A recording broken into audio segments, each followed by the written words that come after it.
Pendengar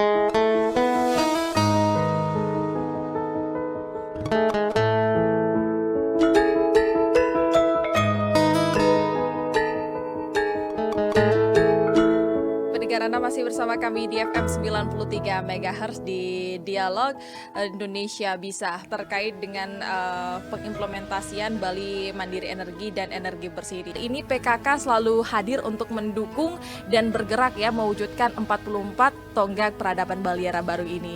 Nah, khusus terkait dengan topik kita hari ini, bagaimana Bunda untuk implementasi dalam lini masyarakat khususnya di PKK sendiri, Bunda? Jadi tugas Ibu menggerakkan. Apa yang Ibu gerakkan ya partisipasi aktif masyarakat.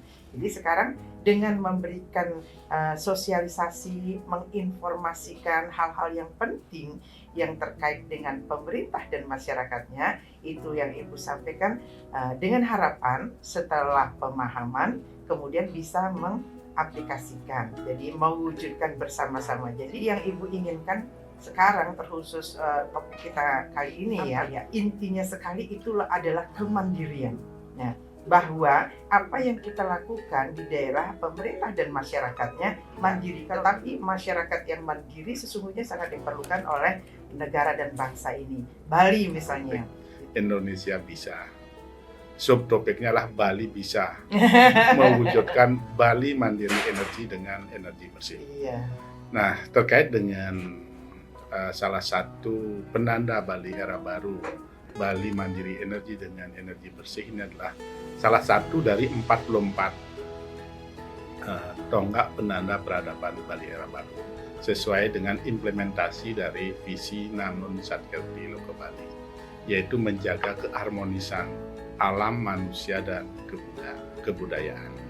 Nah, jadi oleh karena itu kedepannya ini Bali harus mandiri energi. Nah, jadi ini benar-benar menjaga Bali, menjaga supaya masyarakat di Bali ini sehat.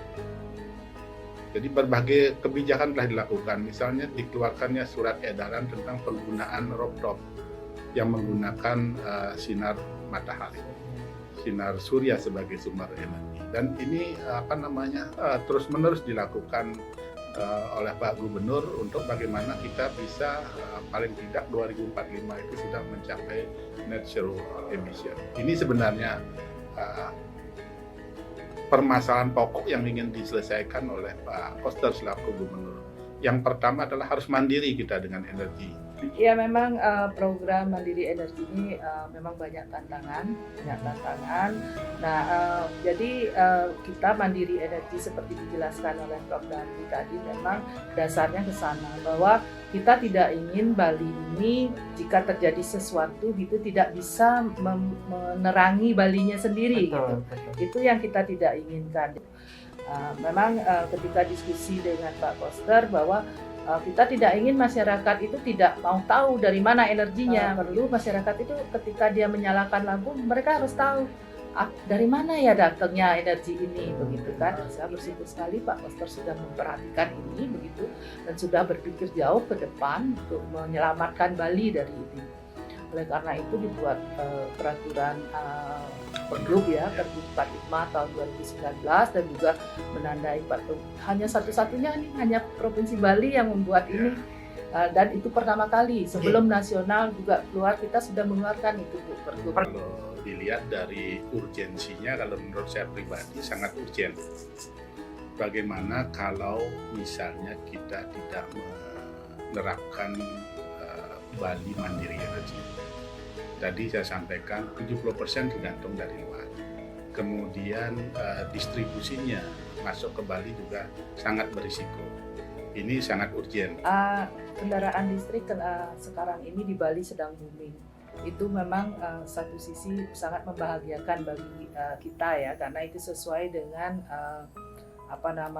salah satu tonggak peradaban yang ditentukan oleh Bapak Koster gitu. Jadi dengan kendaraan listrik itu kan akan jauh mengurangi emisi. Karena nanti kendaraan listrik ini begitu booming, artinya konsumsi listrik akan jauh menjadi lebih besar lagi. Nah, maka pembangkit listrik ini yang kita harus perhatikan bahwa itu harus juga bersumber dari energi bersih begitu, sehingga semua terselesaikan. Itu yang kita inginkan. Maka salah satu yang terbesar kita sudah petakan potensi energi bersih yang ada di Bali itu sebenarnya luar biasa banyak sebenarnya. Nah, di sini perlu juga peran pemerintah pusat dengan kebijakan-kebijakan yang mendukung itu, yang sekarang ini masih kontradiktif, masih pro dan kontra yang luar biasa. Sekarang sedang panas-panasnya ini sebenarnya di Indonesia tentang kebijakan pemerintah pusat untuk PLTS atap ini yang sebenarnya kita ingin dorong. Jadi marilah kita menjadi keluarga-keluarga yang cerdas ketika pemerintah ingin membuat satu program yang mengajak kita untuk sehat, mengajak kita untuk maju, mengajak kita untuk sejahtera. Jadi tanamkan dalam pikiran kita bahwa kita mesti bersinergi dengan pemerintahan kita. Hanya dengan menyatunya pemerintah dengan masyarakatnya, di situ akan terwujud apa yang kita inginkan bersama. Jadi pemerintah membuat sesuatu bukan untuk diri dari pejabat-pejabatnya, tetapi untuk masyarakat. Mulai hari ini sampai ke depan, sampai kapanpun, karena tugas kita adalah melestarikan dan mensejahterakan warisan leluhur kita, mensejahterakan masyarakatnya, ya kita mesti guyup.